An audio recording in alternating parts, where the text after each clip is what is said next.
My name is Brandon, and if I ever harbored any illusions about where I stood in my family, they were permanently shattered the day I stumbled upon my parents' will. It wasn't some carefully orchestrated family meeting where we sat down and discussed things like adults. There were no heartfelt speeches or awkward attempts at explaining their decisions. No, it happened entirely by accident, pure dumb luck, if you want to call it that. It was a few months ago during one of my usual weekend visits to my parents' place in Raleigh, North Carolina. For the past 5 years, I'd been their go-to person for everything, paying a chunk of their mortgage when things got tight, picking up groceries when they couldn't get around, fixing leaks in the roof, mowing the lawn, repairing the broken dryer, you name it. I was the one keeping their home running while my younger brother, Cody, did absolutely nothing. And I don't say that lightly. I mean literally nothing. No job, no goals, no effort, just lounging around like the world owed him something. And apparently, to my parents, it did. That particular Saturday, my dad had asked me to help him organize a stack of documents he didn't quite know how to deal with, mostly insurance forms, medical paperwork, and some financial records. I didn't think anything of it. I sat down at the dining room table, sifted through the folders, scanning and filing as needed until one caught my attention. It was a thick dark blue envelope labeled Estate Planning, Last Will and Testament. I paused. Now I'm not the kind of person who goes digging through private things, but I'd been pouring money and time into keeping that house standing for years. I figured I had at least earned the right to know what the future held, especially if it might affect me directly, so I opened it. The moment my eyes landed on the first few lines, I felt the air get knocked out of my lungs. Everything, every last asset, the house, the savings, the vehicles, the stocks was being left to Cody. Not a single mention of me. Not even a passing reference, just one generic line buried near the bottom. We love both our sons deeply. Really, that's what they considered equal love. They made sure their favorite son, the one who had done nothing but mooch off them his entire life, would inherit everything, while the one who kept the lights on, quite literally, didn't even get a footnote.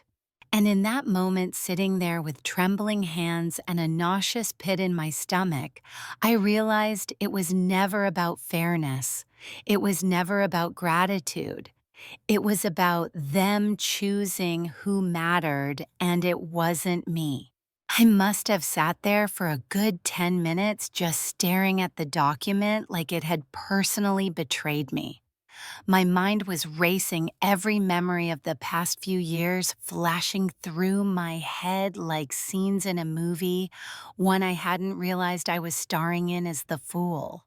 I remembered the late nights when I stayed up to help them sort through medical bills after my mom's surgery. I remembered draining my savings twice to help cover their property taxes when they fell behind. I remembered putting off my own vacation plans just to help them buy a new refrigerator when the old one gave out. And through all of it, not once did I hesitate. Not once did I complain. I just did it because, well, that's what family does, right? And Cody. The guy hadn't held a job since college, if you could even call working 3 shifts at a sandwich shop employment. He slept until noon, spent his days playing video games or working on his music, and somehow always had enough money for takeout and new sneakers. He never offered to help around the house, never pitched in for groceries, and somehow never got asked to. Still, my parents treated him like some misunderstood genius who just needed a little more time to find his way. It was baffling. No matter how much I did, how much I gave, how many times I showed up when they needed me. Cody was still the one they worried about. Cody was still the one they chose. And now it was written in ink. It wasn't even about the money, though. Sure, the principle of it stung like hell. It was the message, the absolute clarity of it. In their eyes, I was the safety net, the reliable son who'd never need help, never need support, and apparently never need acknowledgement either. Meanwhile, Cody got rewarded for doing the bare minimum, actually scratch that for doing less than the bare minimum. Had they always planned it this way? Was I always just the helper, the extra hand, the one who handled the hard stuff while they doted on their favorite? The questions wouldn't stop coming, and the anger simmering inside me was starting to boil over. I wanted to scream, to throw the folder across the room, to demand answers. But instead, I sat there quietly, my fingers clenching the edge of the table, my heart pounding so loud I could hear it in my ears. Eventually, I heard footsteps approaching. My dad, likely wondering why I hadn't finished scanning the documents, walked into the room. He looked at me, then down at the paper in my hands. "Brandon," he asked, "what's taking so long?" I didn't even try to hide it. I held the will up in front of me and looked him dead in the eye. "So this is it," I said quietly. "Everything goes to Cody. After everything I've done, this is what I'm worth to you." His face lost color just for a second, and then he sighed like I was overreacting. "Brandon, it's not what you think." I laughed, but there was no humor in it. "Really? Because it looks pretty damn clear to me." My dad didn't answer me right away. He just stood there, shifting his weight uncomfortably, as if the floor had suddenly turned too hot beneath his shoes. His mouth opened like he was going to say something, but then he closed it again. Finally, he muttered, "It's complicated." I stared at him, stunned. "That's it," I said, my voice now rising. "That's all you've got. It's complicated." His silence said more than words ever could. He wasn't even trying to justify it. Not really. He expected me to swallow it like it was some bitter pill I should just accept, because that's what the mature son would do. But I wasn't going to just roll over. I stood up, still holding the will in one hand, and called toward the kitchen. "Mom, you should come in here too." I wasn't going to have this conversation twice. She walked in slowly, drying her hands with a dish towel, looking a bit startled. Her eyes fell immediately on the folder in my hand. Her face dropped, guilt clear as day shadowed her features. "Brandon," she began softly. I held up the will. "So everything to Cody. Not a single word about me," I asked, trying to keep my voice level. "Just nothing." She looked down like she couldn't bear to hold eye contact, then stepped forward and put her hand on my arm. "Sweetheart, you don't need the inheritance," she said. Her voice coated in that careful, condescending softness only a mother can manage. "You've always been independent. You have a good career. You've made a life for yourself." She paused, then added, "Cody, he struggles. We just want to make sure he's taken care of." That was the moment something in me broke. I stepped back from her hand. "So because I've been the one keeping your heads above water, I don't count. Because I made responsible choices, I get punished. You're really going to stand there and tell me this makes sense?" Her expression didn't change. She thought she was being reasonable. In her mind, this was love. And that's what hurt the most. They hadn't even considered what this would feel like for me, hadn't thought for 1 second about the message they were sending. I wasn't just unimportant. I was replaceable, forgettable. I let out a slow, sharp breath, set the will down on the table with a heavy slap, and nodded. "Got it," I said coldly, glad to finally know where I stand. I turned, walked past them, and left the house without looking back. They didn't try to follow. I could hear their voices behind me calling my name, but I didn't stop. I opened the door, stepped out into the humid North Carolina air, and slammed it shut behind me. They had made their choice. Now I was going to make mine. After slamming that door shut, I didn't look back. Not that day, not the next, not for weeks. I didn't call, I didn't text. I didn't check in to see if the plumbing was leaking again or if the heating unit had gone out like it did every other winter. I figured they'd be fine.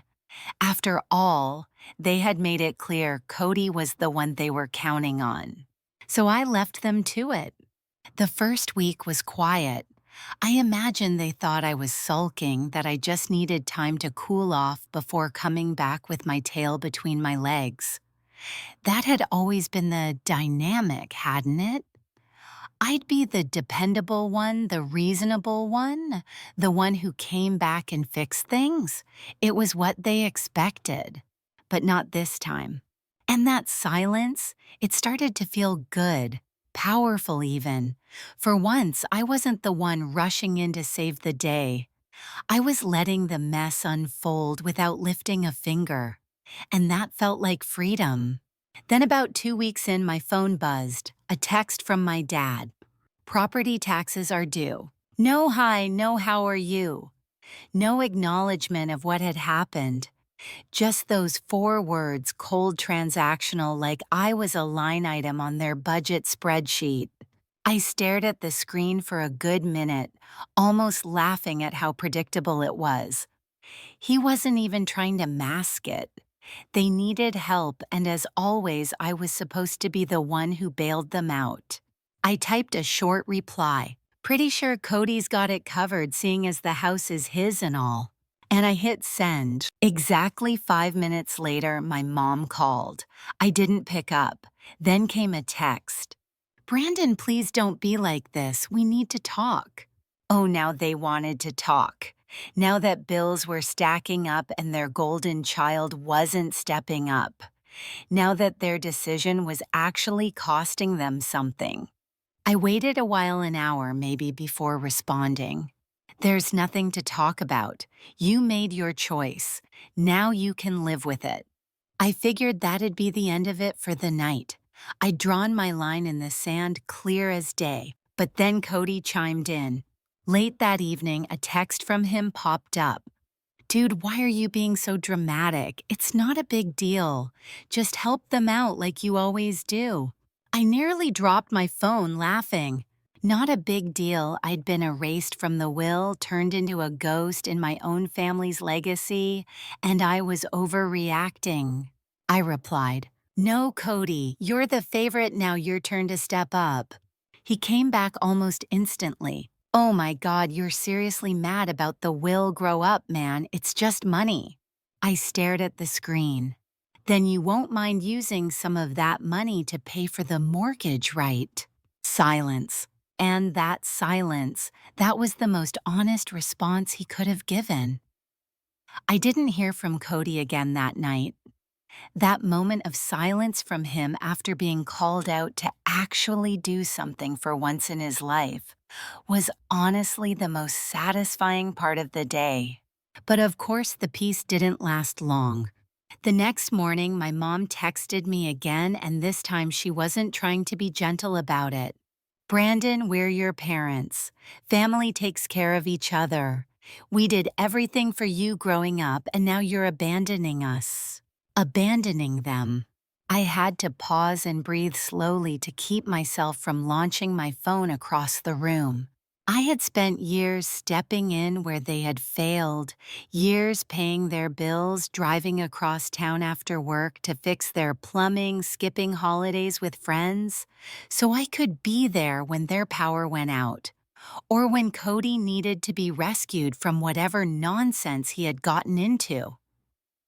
And now I was the one abandoning them. I typed slowly, deliberately. You made it clear I wasn't part of the family the day you left me out of the will. Cody can take care of you.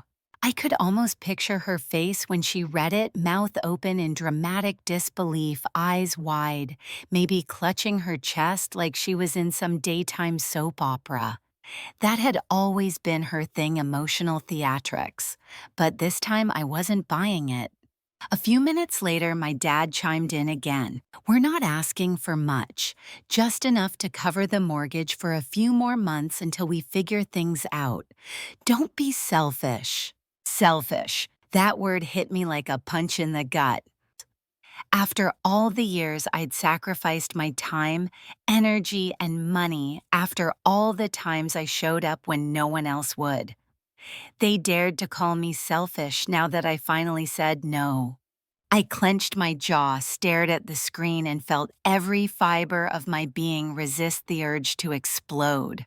Then I typed, "No, I'm done," and I powered off my phone. For the first time in years, I was unreachable. I wasn't on call. I wasn't available for their emergencies, their manipulation, or their guilt trips. And it felt good, liberating.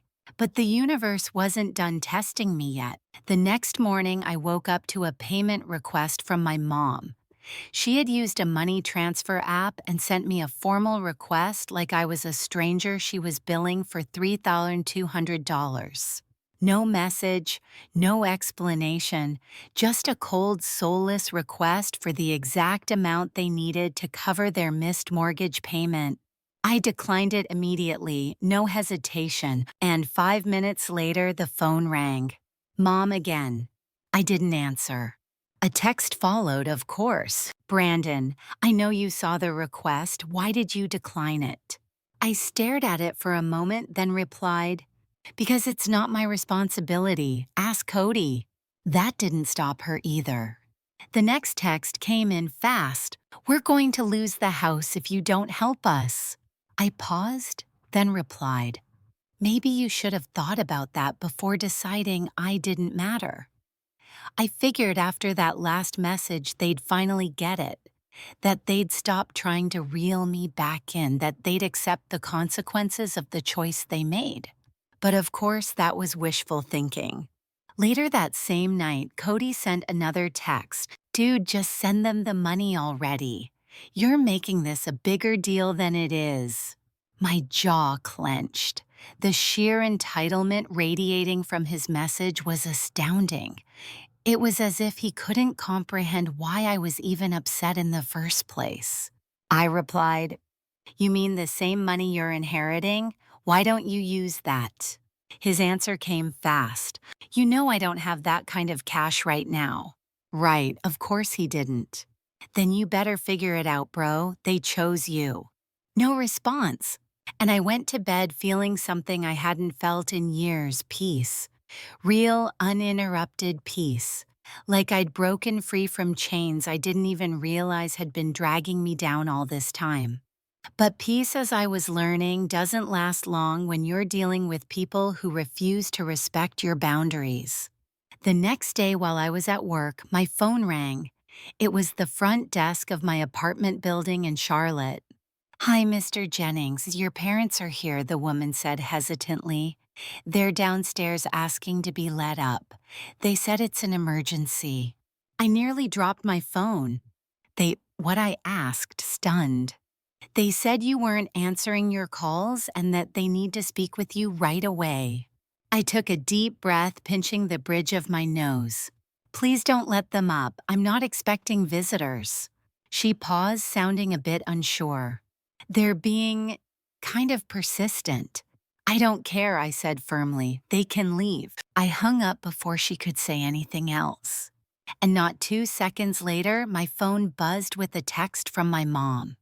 "We're downstairs. Open the door." No greeting, no apology, just another demand like always. I didn't respond. Another buzz. "Brandon, we're not leaving until you talk to us." I stood from my desk, heart pounding, and made my way down the elevator, keys in hand, fury boiling in my chest. They had crossed the line again, showing up at my apartment unannounced, forcing a confrontation like I was a child who needed scolding. As the elevator doors opened, I saw them through the glass front doors. My mom, arms crossed, with that signature look of disappointment. My dad, stiff as a board, with his hands shoved deep into his coat pockets. And Cody standing behind them like this whole thing was a minor inconvenience he had been dragged into. I unlocked the front door, stepped outside, and stood firm. My mom immediately stepped forward. "Brandon, finally, we need to talk." I cut her off. "No, you need to leave." My mom blinked like she couldn't believe what I'd just said. Her hand was still midair, as if she was expecting a warm hug or some emotional reunion. "Excuse me," she said, her voice sharp with disbelief. "You heard me," I replied calmly but firmly, arms crossed. "You can't just show up at my place demanding money. That's insane." My dad scoffed, the kind of scoff that dripped with disappointment and authority, his old go-to move when I didn't fall in line. "You're really going to let us lose the house over a petty grudge?" he asked. I let out a short, cold laugh. "A petty grudge? You mean the part where you decided I wasn't good enough to be included in your will after I spent years paying your bills?" "That part." My mom gasped softly, her hand going to her chest like I'd just insulted her personally. "Brandon, that's not fair," she said. "We only did what we thought was best for the family." I tilted my head slightly. "No, you did what was best for Cody. Just say it." There was silence, thick, heavy, suffocating silence. Cody, who'd been silent the whole time, finally looked up from his phone. "Look, man, I don't even want to be part of this," he mumbled. "I didn't ask for any of this." I turned to him, the fury in my voice now sharpened to a blade. "No, you just sat back and enjoyed it. You're 28, Cody. Grow up, get a job. Start acting like the adult everyone pretends you are." His face flushed. "Dude, what the hell?" "You heard me," I snapped. "You want to inherit the house. Start paying for it. You want to be the golden child, then carry the weight that comes with it. I'm done being your personal bank account." He looked away suddenly, very interested in the sidewalk. My mom tried again, stepping forward. "He's your brother," she said softly. I nodded. "Yup. And I've supported him more than either of you ever did." My dad's jaw clenched. "You're being selfish." That made me laugh. Really laugh, the kind that comes from deep in your chest and carries all the bitterness you've been holding in. "Oh, that's rich coming from you," I said. "You chose Cody. You decided I didn't matter. And now that it's blowing up in your faces, you want me to fix it for you." Mom's voice turned sharper. "We thought you'd be mature about this." "Mature?" I raised an eyebrow. "You mean obedient, quiet, willing to keep paying your bills and pretending none of this happened. That's not maturity, that's self-sacrifice. And I'm done." Dad took a step toward me, trying to intimidate me the way he did when I was a kid. "We raised you, Brandon. We gave you everything. The least you can do is help us now." I looked him dead in the eye. "I already did for years, and you repaid me by writing me out." Mom's voice cracked. "We thought you'd understand." I shook my head slowly. "Oh, I do. I understand perfectly. I was never your son. I was just your solution." After I shut the door in their faces, I didn't look back. Not even when I heard my mom shouting my name from the parking lot. I went straight back upstairs, sat on my couch, and turned my phone on silent. A few minutes later, it buzzed again. A text from my dad. "Wow, after everything we've done for you, you're really going to abandon us." I stared at the screen, smirked, and typed, "No, you abandoned me. I'm just finally accepting it." Then I hit send and blocked all their numbers. I didn't expect peace to last, and I was right. Less than 24 hours later, things took another turn. They went public. I opened Facebook the next day during lunch and found my name all over their posts. My parents had never been particularly tech savvy, but apparently when it came to playing the victim, they learned quickly. Their feeds were full of cryptic passive-aggressive status updates aimed directly at me, though never by name, of course. My mom had posted something like, "I didn't raise my son to be so cold. Real family helps each other no matter what." A handful of her friends chimed in offering sympathy and suggesting that kids these days had lost all sense of loyalty. One woman even commented, "If he can't help his parents now, when will he ever learn to be grateful?" Then came my dad's post, "So-called family shouldn't turn their back when you need them the most. We gave everything we had and this is how we're repaid. I hope you're happy." And yes, he tagged me. But the cherry on top that came from Cody. He shared a long, overly sentimental post with a sunset background that read, "Some people think family is all about money, but real love is about sacrifice. I'd do anything for my parents. I just wish everyone understood that." He followed it up with, "Grateful for the people who raised me right. Not everyone gets that kind of love." The audacity. I read it all twice, my blood boiling with every line. Somehow they had flipped the entire situation. In their narrative, I wasn't the son who had supported them for years. I was the villain. The cold-hearted, selfish man who abandoned his struggling parents. The disgrace. And the worst part. People believed them. Friends of the family, old neighbors, even distant relatives I hadn't seen in a decade.